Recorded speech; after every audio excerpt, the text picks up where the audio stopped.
Здравствуйте, дети! Сегодня русский язык, 3 класс, 40 урок.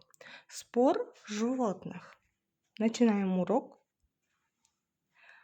Ты научишься слушать и понимать текст, пересказывать по вопросам, определять основные части текста, жанр произведения, пересказывать по картинке.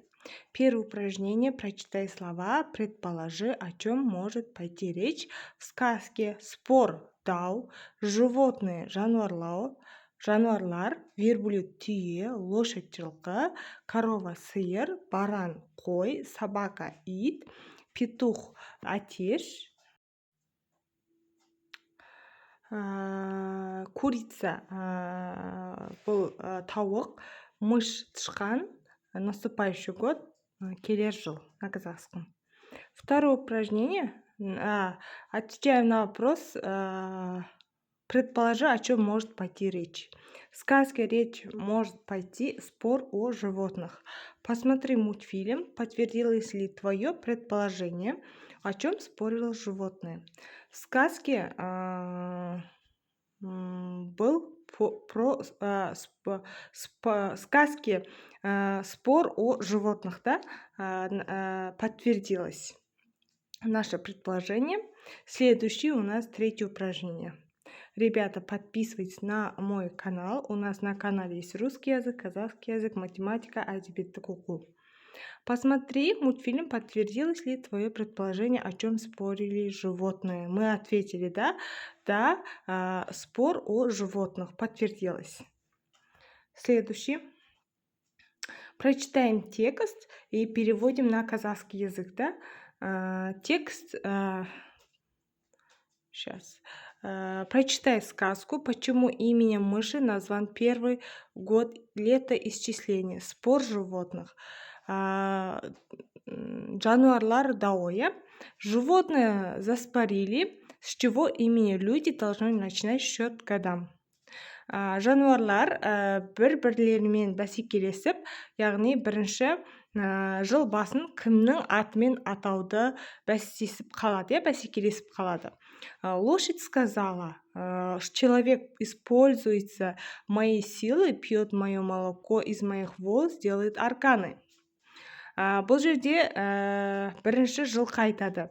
Адам баласы менің күшімді қолданады, менің сүтімді ішеді және менің шаштарымнан арқан жасайды. Я перевожу грузы и могу долго идти без еды и воды, сказал верблюд. Бұл жерде түйе айтады. Мен үлкен-үлкен жүктерді көтеремін, көп ұзақ жүре аламын және тамақ су ішпеймін дейді түйе. Я пашу человеку землю, он пьет мое молоко, делает из него курд, сбивает масло, говорила корова. Бұл жерде мен адам баласына жерді жыртып беремін және менің сүтімді ішеді, ол сүттен құрт және май жасайды деп айтады сиыр. Из моей шерсти делают кошмы, вьют арканы, говорил баран, я.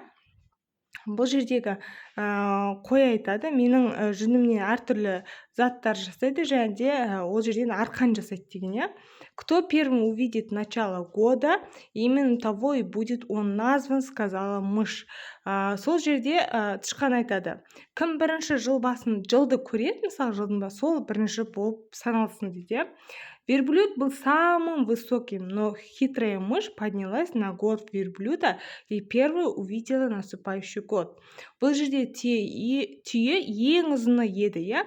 Бірақ өте сондай ақылды бір тышқан, яғни хитрая, бұл жерде хитрая деген өте сондай жылмақай, сондай өте жаңағыдай қу тышқан, яғни түйенің мойнына мініп бірінші рет келе жатқан жылды көреді. Так именем мыши назван первый год летоисчисления. Бұл солайынан жыл басы бірінші тышқаннан басталатын болған, я. Это рассказ Ыбырай Алтынсарин, яғни бұл Ыбырай Алтынсариннің ертегісі екен. Произнеси правильно счет. Верблюд. Горб верблюда. Түйенің өркеші, летоисчисление, жыл санау, я. Четвертое упражнение. Определите основные части текста, продолжите предложение. В начале сказки говорится о том, что животные засорили, с чего имени люди должны начинать счет годам. В основной части рассказывается о том, что каждое животное рассказал о своих пользах человеку и что они достойны быть первым. Третье. В концовке говорится, что хитрая мышь поднялась на горб верблюда и первую увидела наступающий год. Поэтому именем мыши назван первый год летоисчисления. Следующий, пятый. Перескажите сказку по вопросам и картинке. Кто из животных принимал участие в спорах? В споре из животных принимали участие лошадь, верблюд, корова, баран, мышь. Что сказали о своей пользе лошадь, верблюд, корова, баран? Лошадь сказала, что человек пользуется ее силой, пьет ее молоко, из ее волос делает арканы. Верблюд сказал о том, что он перевозит грузы, и он может долго идти без еды и воды. Корова говорила, что она пашет человеку землю, пьет ее молока, делает из нее разные блюда. Это, например, кур делает, да? Баран говорил, что из шерсти делают кошмы, вьют арканы. Третье. Что могли сказать собака, петух, курица? Собака, петух, курица тоже могли сказать о своих пользах человеку. Четвертое. Что сказала мышь? Мышь сказала, кто первым увидит начало года, именем того и будет он назван. Пятое. Что придумала мышь? Мышь поднялась на горб верблюда и первая увидела наступающий год. Шестая. С какого года животное начинается летоисчисление?